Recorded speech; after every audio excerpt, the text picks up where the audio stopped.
It's kind of hard to ignore a lot of the Mushoku Tensei references happening in The World's Finest Assassin gets reincarnated in another world as Aristocrat, a new series in the fall 2021 anime season. It was done by the creator Rui Tsukiyo, who did redo of Healer, so I'm not sure if there'll be any similarities happening there, but that's something to keep in mind. But I've watched 2 episodes of this series, and this is my first impressions on the series, so let's jump right into it. So this series opens up with an old man that is an assassin in our current times. He's one of the best assassins in the world, and he's getting older in his age, and he's almost to the point where he's going to do his final mission so that he can retire and move into basically training the next generation of assassins. And he's actually lived his entire life as an assassin because he was taken in by this organization. The organization trained him, took care of him, and used him as a weapon as an assassin until eventually, like I said, he became one of the most renowned assassins and wanted to retire, but unfortunate for him, it seems like they had different plans and actually blew him up inside of a plane as he was leaving his final mission. Following this, he wakes up in front of Megami, a goddess that is offering him an opportunity. I made the joke the fact that her name is Ahem because the way that she introduced herself is, oh, by the way, I am the goddess Ahem. She has this kind of verbal tick where she says a lot of English things, or really kind of over-enunciates things. It's not always English, but very interesting goddess. Essentially, this goddess says, hey, normally whenever somebody dies, their entire memories and life is wiped clean before they're reborn. But I'm going to give you the opportunity to retain your memories if you do one single mission for me, and that is to essentially be reincarnated into this other world. It's sort of a fantasy setting, kind of post-medieval times. And in this world, there is a hero, and she wants him, this very famous assassin, even after she joked about the fact that he died to the people that he worked for, which is not very assassin-like. But the mission is to kill this hero in this other world. She claims that he needs to kill this assassin by the time that he reaches the age of 18, because when he reaches the age of 16, this hero will destroy the Demon Lord, so you can't kill this person before then, but you must kill him before you reach the 18 because that will be the year in which this hero uses his power to essentially destroy the world. And so he accepts this because he kind of feels a lot of regret for his previous life. He kind of feels very angry at the fact that he spent all of his life working for this company only to have them turn on him. So he's going to live the life that he wants to live this time around.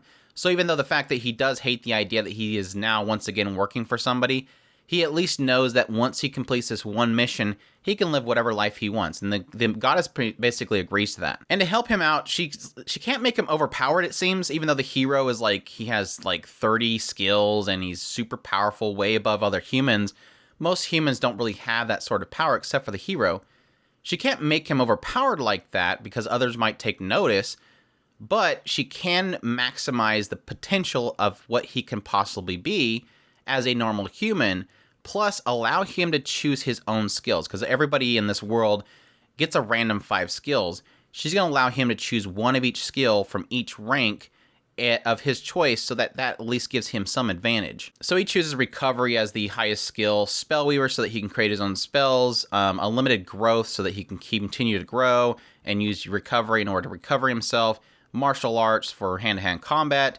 And it doesn't say what D rank skill he chooses. He just says that it's odd that it's in the D ranks because you would think the gods would notice that. It seems like it's a little bit too powerful for what it is. And even the goddess doesn't seem to really mention what it is. So I guess we'll figure out what that is later on. But yeah, then she reincarnates him into this other world as a child, just being born. And he's raised by this family that is actually a family that trains their children as assassins. They're a family bloodline of assassins that work for the royal family to take out certain people. And so he's trained, obviously, as a child to be this next assassin. They talk about his late older brother that unfortunately had died and that he's going to be trained next. Eventually, he gets strong enough that his father bestows upon him the Bloodline's eyes that allows them to see at night, see mana potential, and all this other stuff. And eventually, he gets skilled enough that they decide to hire in somebody to train him in magic, which ends up being this girl from another family named Dia. And that's pretty much where they leave the episode off. But like I said, yeah, there's a little bit of a feeling of Mushoku Tensei in this show. And what I mean by that is you have this aspect of, yes, somebody having regrets of a previous life, coming into a new world, retaining memories, being born into the next world. The fact that the goddess makes a joke about him making a perverted face to his mother, who's beautiful, when he's nursing, and that's technically something that we experienced in Mushoku Tensei. Not saying that that's where they copied it from, maybe inspired by it. The fact that he gets strong enough that eventually they allow him to have a tutor for his magic. So you have the Roxy character coming in, who's this very young girl who's actually incredibly powerful. Just those kind of references are technically in there that it's a funny thing to think about. I'm already liking the show because it doesn't seem like it's going to be your typical Kirito character. Yeah, he does technically have the aesthetic of it, but he technically so far is coming from being a very old man to a child again, so he has the mind of an older man. I'm a little bit upset the fact that they decided to change his voice the moment that he was reborn to the character that is voicing Lou, rather than keeping his old Seiyu continue, at least in narration. Just because I like that aspect in other shows similar to Mushoku Tensei, to shows like Overlord, all those types of shows where it kind of gives that feeling that of somebody else within the mind of somebody else. So that we can continue to have this reminder that yes, there's this really old man within his mind that's showing this aspect of being wise. And that was something that is definitely interesting for this show and the story, to have somebody that is so old and so wise starting over with all that knowledge that he's retaining, and to have them kind of switch seiyus is, again, like I said, kind of just defeats that purpose a little bit. But even still, like I said, I think that's going to possibly, if the writer sticks to it and doesn't alter him to make him just another child and retains that feeling of that wiseness, it can make Lou be a very interesting protagonist for an isekai that we just honestly have never seen before. And that's what has me excited, that they have this potential here to have a wise person be an isekai rather than the usual young self or young adult self becoming, the wish fulfillment story. This doesn't so far feel like a wish fulfillment story. This feels like a wise man getting another shot and not having regrets this time.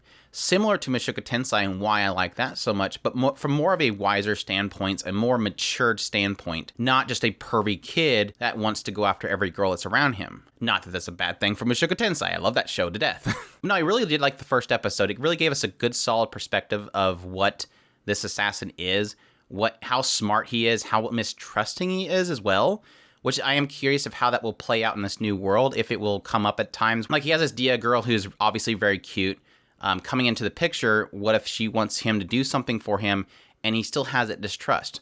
So I'm curious at what point it will play out that distrust that he obviously showed very clearly with his Kohai in the previous world. We also, in the first episode, got a brief picture of the forward time, like after some time that he has been growing up as an assassin and working with Dia, as well as this other girl named Tart, in this job where they were taking down this place that was auctioning off women. Tart obviously looks pretty awesome. I really did like her. Obviously, we got to see quite a bit of her.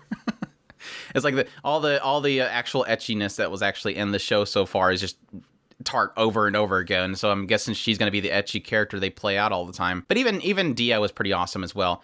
I am struggling with the magic stuff. I really don't like the reversed voicing stuff that they do for magic casting, which, yes, has been in a lot of other shows. I just think it sounds really dumb, but it's fine. It was interesting that he actually technically, being, again, playing very heavily off of what his character should really feel in a certain situation, I did like the fact that it goes out of its way to have him point out to the goddess, well, what exactly do you want? Do you want to save the world, or do you want me to kill the hero? Because honestly, if he can stop the situation without killing the hero, is that the same goal? And it technically makes sense that he would even point that out, is the idea of, well, the hero might not be a bad person. The hero might end up being corrupted. There might be an alternative reason why this needs to be stopped. And so I do like that there is this option that if he does meet the hero, he could possibly help the hero.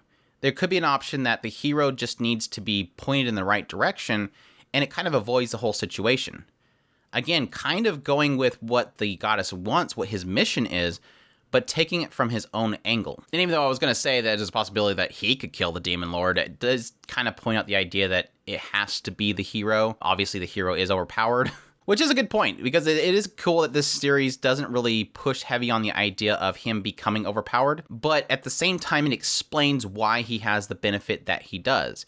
It makes logical sense. It's not just guy goes to other world and, oh, by the way, he's overpowered.